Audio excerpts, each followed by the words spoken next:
Hi, my name is Dr. Linh Phung from Eduling International Academy. Eduling offers online English classes to students from any location, including writing courses, IELTS courses, and other English courses. In this video, I'm going to help you to talk about the topic of home as you prepare for your IELTS exam. Let's get started. So if you're preparing for the IELTS exam, you may notice that home is a very common topic, so you should prepare for it. Let's review some of the common words and phrases and sentence structures that you can use to talk about home. First, you may want to describe the location of your home. Maybe you're living in the city center, in the suburb, or in the countryside. So now remember the preposition that you should use: in the city center, in the suburb, and in the countryside. If you want to use adjectives instead, you can say that I live in an urban area. Basically, it means you live in the city, or a rural area, or in the suburban area. Like me, I live in the suburb of a mid-sized city. You may talk about the different types of houses, and you may know a lot of types, and you should think about what type your house is. So let me show you some words that you can use. Maybe you're living in an apartment, in a high-rise building. Maybe you're living in a detached house, or maybe you're living in a townhouse, a condo, a mansion, a villa, or a beach house. There may be some words that are new to you here, so let me show you a picture of a townhouse. Basically, a townhouse is a house in a town, but usually these houses have like a common wall, or the walls may touch one another like this. So this is called a townhouse. A condo actually can be anything, but basically it is part of a bigger complex, and usually there is an association that is taking care of the lawn and the things that are outside your condo. You may also want to talk about the architectural style of your house. Maybe it is a modern house, like in this picture.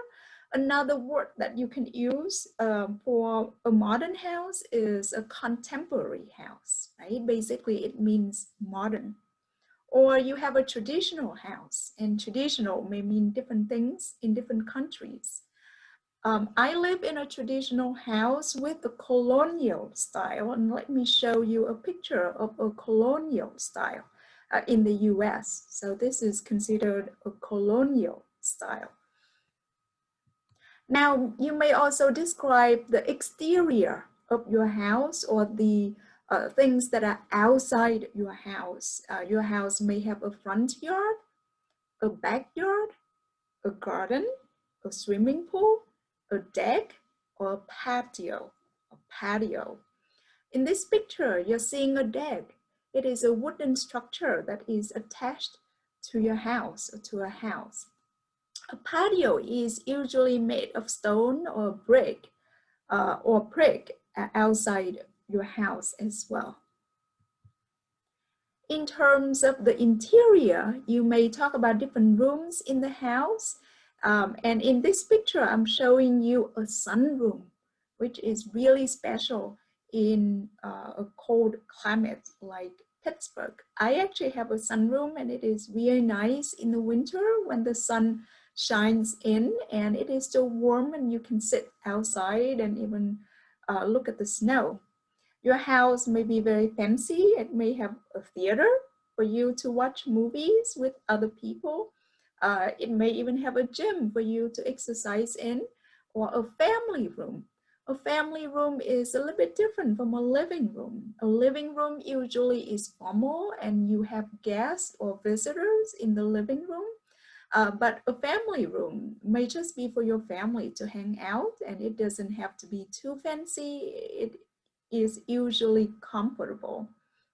And your house may have a craft room, so you can do different crafting projects. So it really depends on your house, but I want to introduce a few new words to you. Moving on, you can also talk about the decoration of the house, and you can use some adjectives to describe the style. It may be symbolistic.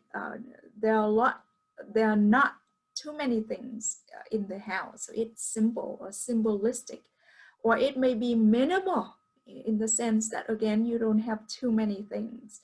You just want it to be really minimal at the minimum level. Or it may be really elaborate. There are a lot of decorations. But the easiest way to describe the decoration of your house is what you have. Maybe you have a lot of paintings. Maybe you paint your house in really bright colors. So you can talk about colors. You can talk about your furniture. You can talk about the decorations, the paintings, things you have on the wall to decorate the house. Finally, apart from thinking about your current home and describe it, you can think about your dream house as well. And this is a topic that may be included in your 2-minute speech in the IELTS exam. So if you are asked to talk about your dream house, then what are you going to talk about? And usually you're going to talk about the location, the rooms in the house, the decoration, and other things that you want to have in the house and why it is your dream house.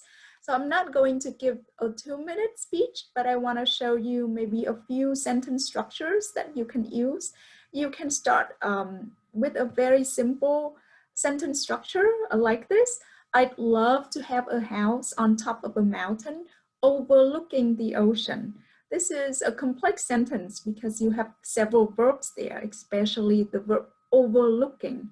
And it is also a really nice word to use so that you may gain scores or points in your vocabulary.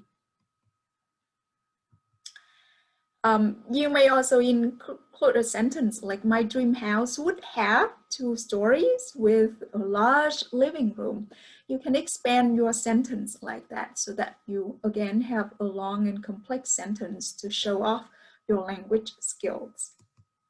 Another sentence structure that you can use is, I'd love for my house to have a big deck so that, and then you can include more information.